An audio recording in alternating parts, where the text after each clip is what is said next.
believe Ludacris, an American rapper, once said, "Oink oink, do away with the pork." Maybe that's what they're trying to do. Who knows? I don't know. Only time can tell. Extra, extra, read all about it. Have you heard the news? Ex-NYPD. Whenever they start a story, ex-NYPD, you know it's bad. Because on the NYPD, if you don't know, it's acronym for New York Police Department. One moment, please.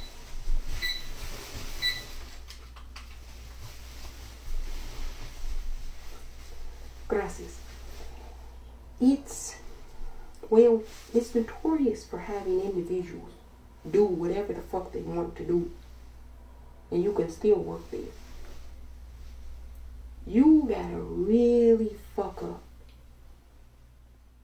to be an ex-NYPD officer. I mean, you have to really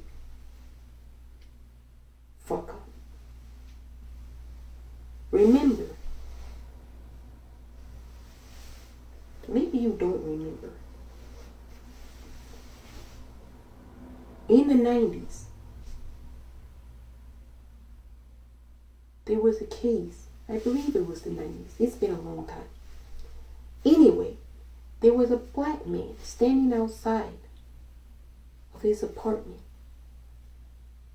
Amadou Diallo. And NYPD, they pull up. And I think they shot that man 41 times. And their excuse was they thought he looked like somebody who was suspect in another crime. Nothing happened to him. Rudy Giuliani went on television and said NYPD is working just fine. He wasn't lying. So that's why I said you gotta really fuck up the lead with ex-NYPD. But this is not just an officer. I wouldn't just talk about an ex-NYPD officer. That's pointless. That's bullshit. The whole bushel is rotten. So why would I talk about one rotten apple? This is not the bushel or the apples.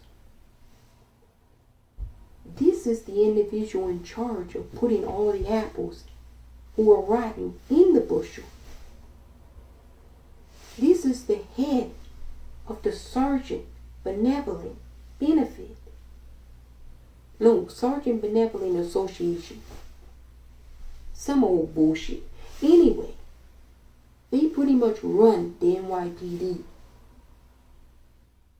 Edward Mullins. Now this dude, Edward Mullins, this is a hate-mongering piece of shit. If you ever saw a piece of shit in the dictionary, put Edward Mullins' face in that picture in the dictionary for shit. Oh, he fits the description. Homophobic, racist, misogynist. Now, he got charged by the federal government for wire fraud. Interesting. But the story gets juicier because it's a lot. Anyway, Edward Mullins, lived a lavish lifestyle, wouldn't you know, for the head of the SBA. He liked the finer things in life. Jewelry, clothes, appliances, expensive meals, and even paying for a relative's college tuition.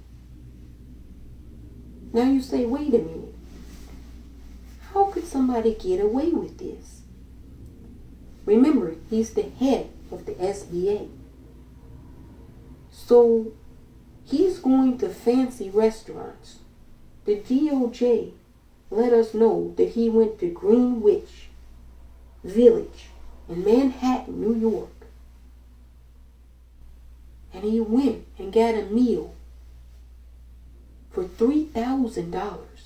Now that must have been a good meal for $3,000.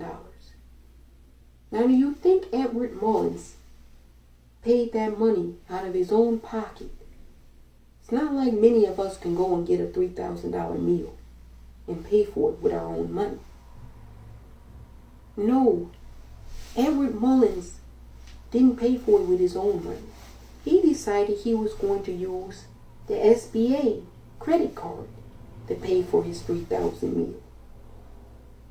The Surgeons Benevolent Association money, the dues that were coming into New York, which are in the millions, he used that money to pay for his meal, $3,000. And he didn't provide receipts. That's how he was able to get away with the fraud.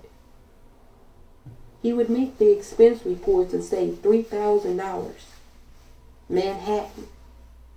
But he didn't put down what it was for and if it was job related.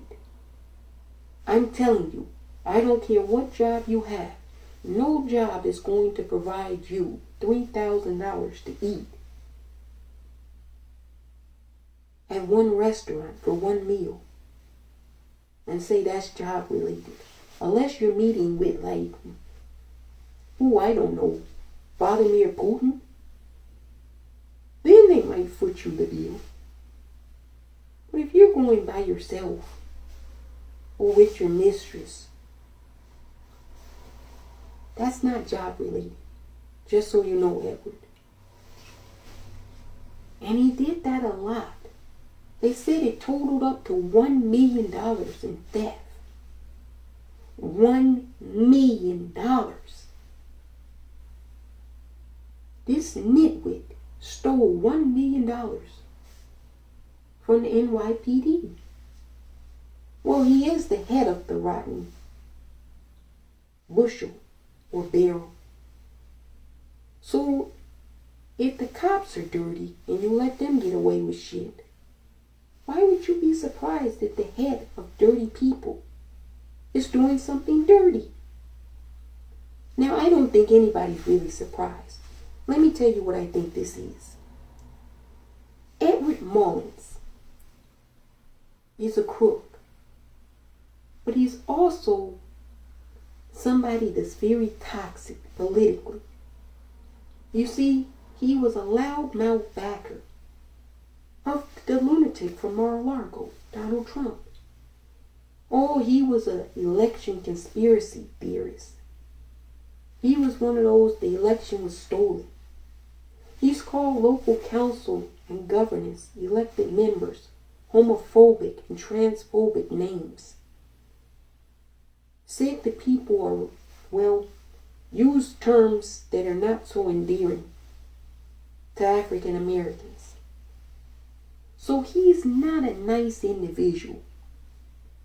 So it didn't take long for them to say,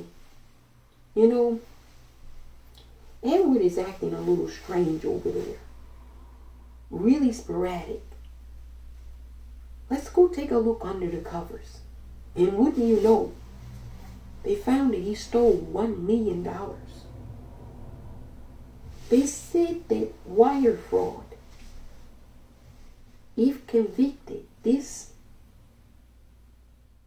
could carry a maximum sentence of 20 years in federal prison. Now, I know the Department of Justice is not going to go easy on somebody that stole $1 million. Especially, remember what they did in Tennessee to the state representative who ended up, misappropriating about $3,000 because of a tax issue for her business. The Republicans in Tennessee expelled her from the state senate. Even though the citizenry voted for her, they expelled her without her even being convicted yet.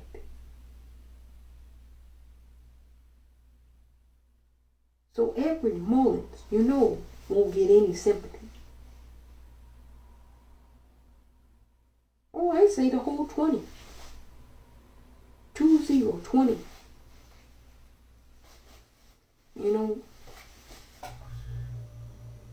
He's a proud boy. And I hear that a lot of proud boys, including their leader, might be in prison too. They can share love stories about the good old days when the boys, emphasis on boys, were proud.